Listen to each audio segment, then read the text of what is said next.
சுகித்திருப்பார்கள். அப்படின்னா அதுக்கு கரெக்டா அதை சொல்லணும்னா, நீ பிறரை நேசிச்சேன்னா நீ சுகித்திருப்ப. உன்னை ஆசீர்வதிக்கிறவர்களை நான் ஆசீர்வதிப்பேன்னு சொல்ற. அப்படின்னா நீ அடுத்தவங்களை ஆசீர்வதிச்சேன்னா ஆசீர்வாதம் இங்க கொட்டும். நீ நல்ல ஹாப்பியா சந்தோஷமா எல்லாத்திலையும் வாழ்ந்து சுகமா இருக்கணும்னா மற்றவங்களை நீ நேசிக்கணும். அதுவும் உனக்கு கம்ஃபர்டபுளா இருக்கிறவங்களையோ உனக்கு பணம் கொடுத்து ஹெல்ப் பண்றவங்களையோ நீ நேசிக்கிறது பெரிய விஷயம் இல்ல.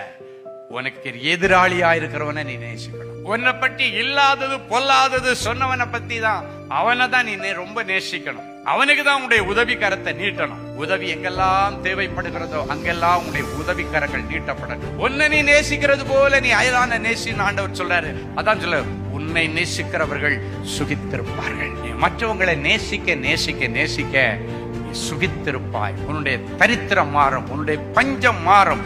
உன் பிள்ளைகள் பூமியின் உயர்ந்த ஸ்தானத்தை தக்க வைத்துக் கொள்ள கர்த்தர் உதவி செய்வார். ஹல்லேலூயா.